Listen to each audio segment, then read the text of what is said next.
بسم اللہ الرحمن الرحیم۔ یو کے اندر ایک سوسائٹی ہے، اس کا نام ہے مارکیٹ ریسرچ سوسائٹی۔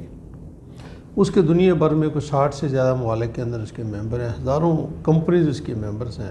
تو اس کمپنی کا جو کام ہے وہ بنیادی طور پر یہ ہے کہ لوگوں کو مارکیٹ ریسرچ کے لیے ٹریننگ دینا اور کوڈ آف کنڈکٹ جو ہے اس کو ڈیولپ کرنا، ایتھکس ویلیو کو لوگوں کو بتانا، رولز ریگولیشن کے متعلق لوگوں سے بات کرنا، یہ اس کا ایک کام ہے۔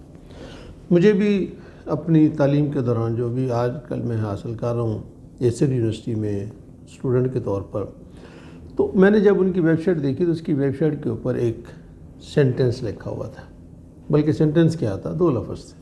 وہ لفظ تھے ایویڈنس میٹرز۔ ایویڈنس میٹرز، ثبوت ہی اصل چیز ہے۔ ہمارے ہاں عمومی طور پر یہ کہا جاتا ہے یہ سارے بے ایمان ہیں۔ بھئی آپ نے کیسے کہہ دیا سارے بے ایمان ہیں؟ کون سی آپ نے سروے کیا تھا؟ کون سی ریسرچ کی تھی؟ یہ تو سارے کے سارے ہی جھوٹے لوگ ہیں۔ بھی آپ کو کس نے بتایا؟ پاکستان میں تو پوری پاکستان کے اندر تو صرف اور صرف جعلی دوائیاں ملتی ہیں۔ یہ کون سی ریسرچ آپ کے پاس ہے؟ کس کی بیس پہ آپ یہ بات کر رہے ہیں؟ یقینی طور پر لوگ سٹیٹمنٹ دیتے ہوئے بہت ہی عجیب و غریب بات کرتے ہیں۔ مجھے اپنا ایک اور واقعہ یاد ہے۔ تھیراپی ورکس کے اندر جب ہماری ایک دن کلاس ہو رہی تھی تو میں نے یہ کہا، اپنی جو ہماری ٹیچر تھیں بڑی محترم، تو میں نے کہا کہ میڈم ہمارا یہ خیال ہے۔ تو انہوں نے مجھے کہا ہمارے سے مراد کیا ہے؟ میں نے کہا یہ کلاس۔ انہوں نے کہا کلاس سے آپ نے پوچھا تھا یہ جو بات آپ کر رہے ہیں؟ آپ کو کیسے پتہ ہے کہ یہ کلاس کا یہ خیال ہے؟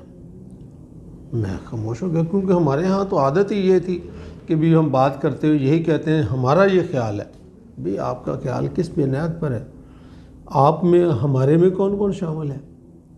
ہاں میں یہ کہہ سکتا ہوں میرا یہ خیال ہے، لیکن میرے خیال کے پیچھے اگر ایویڈنس نہیں ہے تو میں آپ کو یقین سے کہہ سکتا ہوں کہ آپ ایک غلط بات کی تشہیر کر رہے ہیں۔ وہ اگر آپ یہ کہیں کہ یہ شخص بہت ایماندار ہے، میرا یہ خیال ہے، یا یہ کہیں کہ یہ شخص اچھا نہیں ہے، میرا یہ خیال ہے، ان دونوں صورتوں کے اندر آپ کے پاس ایویڈنس ہونی چاہیے۔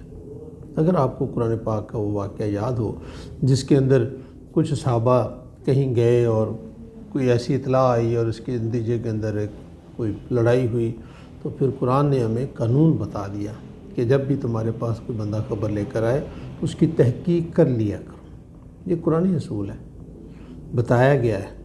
اس لیے اگر کوئی بات، اس کا یہ بھی مطلب ہے کہ اگر کوئی یہ بات لے کر جاتا ہے تو اس کے پاس بھی ثبوت ہونا چاہیے، اور جس کو بات کہی جا رہی ہے اس سے بھی یہ پوچھنا چاہیے کہ محترم اس کا آپ کے پاس ثبوت کیا ہے۔ عدالت کے اندر جج کو پتہ ہوتا ہے کہ کون مجرم ہے، کون ملزم ہے، کون نہیں ہے، لیکن اس کے پاس جب تک ثبوت نہ ہو تو ہم بات نہیں کر سکتے۔ وہ ثبوت مانگتا ہے۔ اس لیے اپنی زندگی میں بھی جیسے سٹیٹمنٹس دیتے ہیں اس سے بہت غلط فہمیاں پیدا ہو سکتی ہیں، بہت زیادہ لوگوں کے اندر نیگیٹیوٹی پھیل سکتی ہے۔ تو جب بھی ہم کوئی بات کریں کسی شخص کے بارے میں کریں، اس کے خلاف کریں یا اس کے حق میں کریں، یا اپنی کوئی بات کریں، تو آپ کے پاس ایویڈنس ہونے چاہیے۔ یہ دنیا کی بہت بڑی کمپنی جو مارکیٹ ریسرچ سوسائٹی ہے، جو بڑی دیر پہلے بنائی گئی تھی، اور اس نے اپنی ویب سائٹ کے اوپر اپنی ٹیگ لائن کے طور پر لکھا ہوا ہے ایویڈنس میٹرز۔ کتنا ایویڈنس ہے؟ اسی طرح سے تاریخی واقعات پڑھتے ہوئے بہت عجیب و غریب باتیں ہمیں جو ہے نا وہ دیکھنے کو ملتی ہیں، جو کسی نے کہہ دیا کہ اچھا میں نے یہ سنا تھا کہ اس طرح سے بات ہوئی۔ تو میرے دوستوں، بہنوں، بھائیوں، ثبوت کے بغیر بات کرنا کسی کے لیے نقصان دہ بھی ہو سکتا ہے۔